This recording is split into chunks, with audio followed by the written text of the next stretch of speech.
সম্প্রতি বিশ্বে যুদ্ধ এবং সংঘর্ষ এক চরম পর্যায়ে চলে এসেছে। তার মধ্যে শীর্ষতম স্থানে রয়েছে হিন্দু মুসলিমের ভেদাভেদ। বর্তমান সময়ে কিছু কিছু দেশে মুসলমানের সংখ্যা সংখ্যালঘু হওয়ার জন্য তাদের উপর নির্মম অত্যাচার চালানো হচ্ছে। সেখানে মুসলমানের পবিত্র স্থান মসজিদে বোমা এবং বুল্ডোজার দিয়ে ভেঙে চুরমার করে দেওয়া হচ্ছে।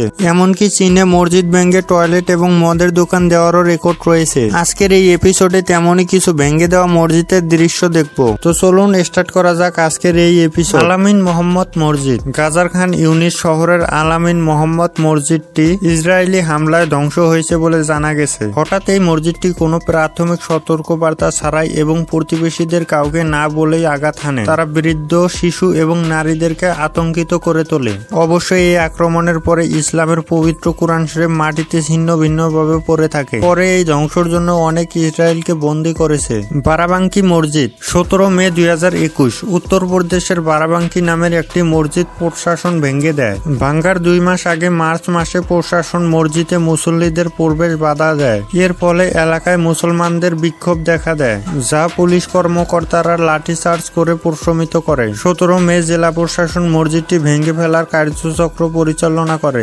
মুজাফফরনগর মসজিদ। উত্তরপ্রদেশের মুজাফফরনগরে 300 বছরের পুরনো একটি মসজিদে বুলডোজার চালানো হয়েছে। জাতীয় সড়ক প্রস্তুত করার জন্য এই ব্যবস্থা নেওয়া হয়েছে। ন্যাশনাল রোড প্রস্তুতকরণের মধ্যে এই মসজিদটি আসছিল, যার জন্য প্রশাসন নিজেই বাহুবলে লোকেদের এটি সরানোর জন্য বলেছিলেন। এই এলাকায় বসবাসকারী লোকজনকে মসজিদটি অন্য কোথায় স্থানান্তর করার কথা একাধিকবার বলা হলেও নির্দিষ্ট সময় পর্যন্ত মসজিদটি সরানো হয়নি। এরপরই বুলডোজার চালানো হয়। তবে প্রশাসনের কর্মকর্তারা বলেন যে জাতীয় সড়ক যাতে প্রস্তুত করা হয় সেজন্য উন্নয়নের জন্য এই পদক্ষেপ নেওয়া হয়েছে। শাহী মসজিদ প্রাকরাজ।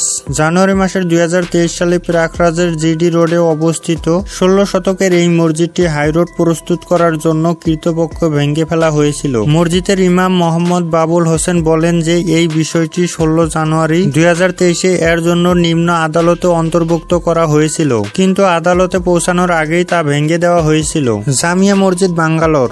অক্টোবর 2017 সালে এলাকার জঞ্জাট কমানোর লক্ষ্যে শিয়া সম্প্রদায়ের সদস্যরা জমি দান ছাড়াও জামিয়া মসজিদের একটি কম্পাউন্ড প্রাচীর তাদের ভেঙে ফেলার জন্য অনুমোদন দিয়েছিলেন এবং রাস্তা প্রস্তুত করার উদ্দেশ্যে 1000 বর্গফুট জমি এবং কবরস্থান এলাকা থেকে 4000 বর্গফুট জমি দান করার সিদ্ধান্ত নিয়েছিল।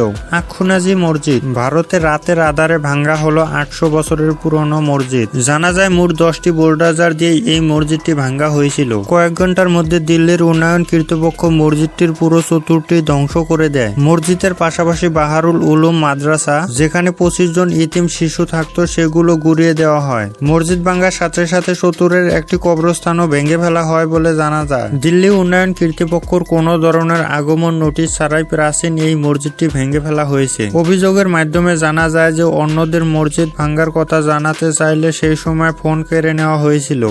বাসিন্দারা বলে যে কবর খুঁড়ে নেওয়া হয়েছে এবং কবরের পাথর সরিয়ে নেওয়া হয়েছে। চলুন এবার চীনের জঘন্য ঘটনাটি দেখে আসি। চীনা কর্তৃপক্ষ জিনজিয়াং এ মসজিদ ভেঙে পাবলিক টয়লেট তৈরি করেছে 2019 সালে। ঘটনাটি ঘটেছে জিনজিয়াং এর আতুল অঞ্চলে। হুনতাক গ্রামের মসজিদটি 2018 সালে ভেঙে ফেলা হয়। 2 বছর পরে একটি পাবলিক টয়লেট তার জায়গায় দাঁড়িয়ে আছে। হুনতাকের প্রতিটি মানুষের বাড়িতে শৌচাগার আছে এবং স্থানীয়রা বলে যে এখানে পাবলিক টয়লেটের কোনো প্রয়োজন নেই। তো এখানে বুঝতেই পারছেন যে মুসলমানদের উপর টার্গেট করে এই টয়লেট বানানো হয়েছে।